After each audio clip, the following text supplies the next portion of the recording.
Hello?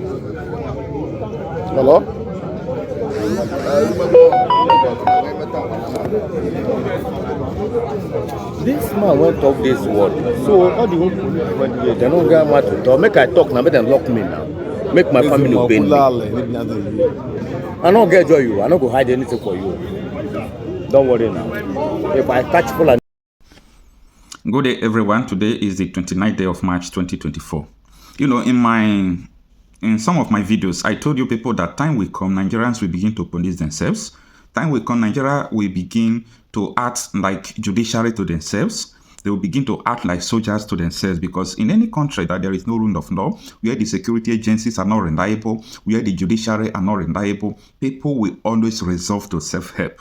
Now, take a look at this video. These are Fundani, I will call them terrorists with, what is it called? With dogs. They were caught. These people have been carrying out kidnapping in Agbo Delta State. When they were caught, something happened. These people, they were never detained. The same day they arrested them, that day a call came from above. I don't know whether it's above from heaven or above from hell the call came from. But the call came and these people were released. So the people were very angry. You know, in my previous video before I published this one, there was a video I published telling you about how some communities in the same area burned some Fundani terrorists, people kidnapping that they caught. So I want you to first of all watch this video. I blur this video. I don't want maybe YouTube to take this video down. That is why I blur it, so I cover it somehow, but you will understand what is going on in this video.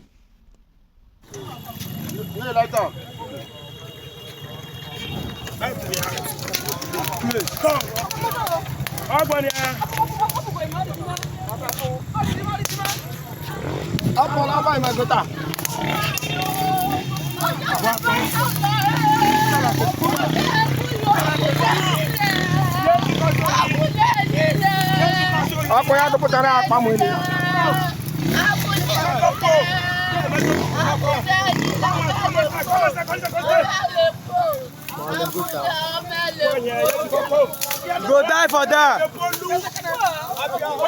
We're not for. I want the for.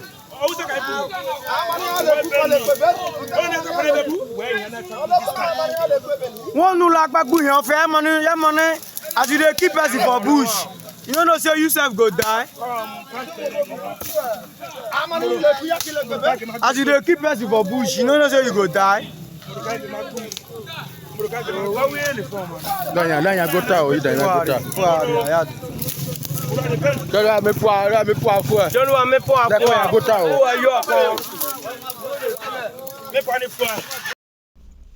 This is how injustice is turning so many good Nigerians into taking laws into their hands. Yes, it is injustice that is causing all these things. Because how can you apprehend a terrorist, you hand it over to police, the same police will release those people the same day.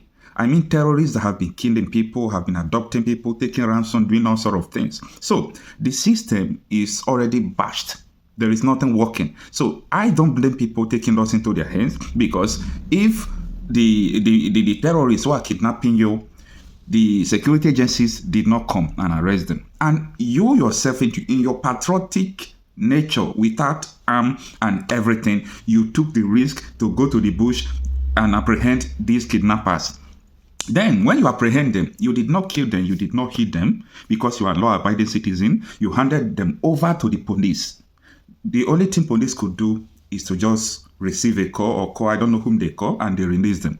So when they release them, the kidnapping continues. So the people have to say, okay, anybody we will see, anybody we caught, we are going to take the justice and, administrate the justice by ourselves. Maybe let us send them to their creator, let them go there for judgment, since the court can no longer be the judge, since police can no longer do their duty. So this is how everything is now going in Nigeria. So I noticed something, that ever since this new administration came in, there are ways that the soldiers are taking law into their hands. The soldiers before, normally, they don't, involve themselves too much with civilians. But right now, anything about civilians, soldier is there. I don't understand what is going on. If we are in the military regime, okay, let soldiers take over. Let us know that we are in the military regime. because I don't understand how soldiers are interfering in the affairs of civil things. Even criminal things, police supposed to be there to do the investigation, to do the arrest. So this is the situation we are facing in Nigeria, and we know that the center can no longer hold because things have fallen apart. What I know is that our current trajectories are not sustainable. We cannot continue like this. At some point, whether some people act consciously or not, this system is going to hit a brick wall. You are walking towards a cliff edge. At some point, you would have to turn around or you plunge down the cliff. Plunging down the cliff is suggestive of a cataclysmic chaos, anarchy. Turning around is a conscious and deliberate decision to avoid disaster. That is the revolution. So you begin to ask yourself, where would this turn around start from? It is instructive that the same people who are shouting, our local, Ebin power is what they are shouting now. Hunger and deprivation has been democratized in Nigeria. You are seeing people hijacking trucks bearing food in the north. On Lagos Island a few months ago, it was a truck bearing yam that they looted. Slowly, hunger is going round. Where this will end, I will not pretend to know. All I am doing, what I have committed to doing, and what I'm spending my time doing, is to preach to our people, to let them understand that one, your enemy is not the man from the other tribe. He's not the man who is not worshiping God the way you are worshiping God.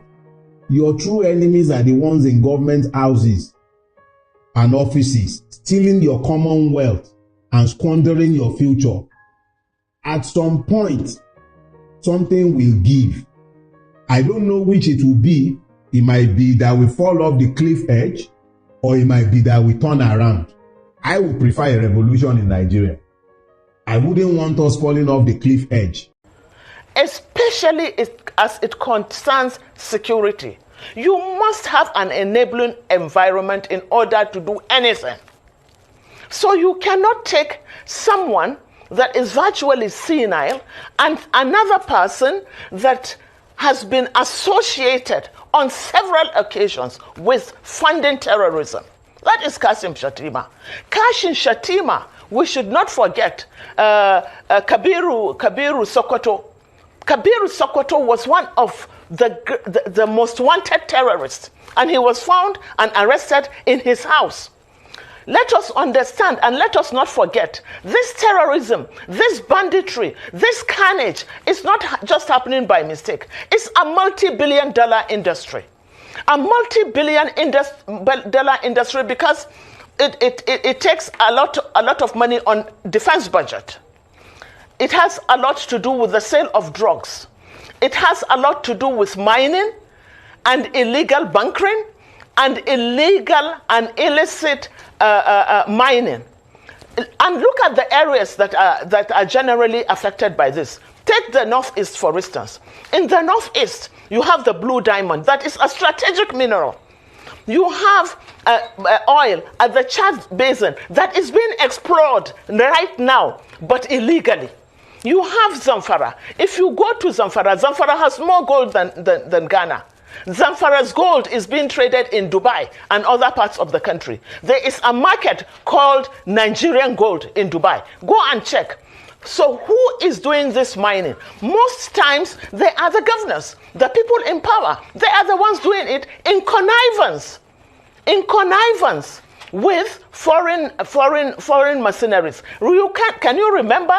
Have we forgotten when they said there is a no-fly zone in Zamfara? Why should there be a no-fly zone? There isn't even an airport in Zamfara, but aircrafts land and they take off from Zamfara. And let me tell you something else. In Zamfara, every container that comes from China ends up in Zamfara. You know why? Because in Zamfara, the soil in Zamfara has all the strategic minerals that you can think of. So when the containers come in from China, they land they end in Zamfara, and a bag of Zamfara soil is today sold at 5,000. So they need to displace the people to allow them to continue with their mining. I mean, it's multifaceted.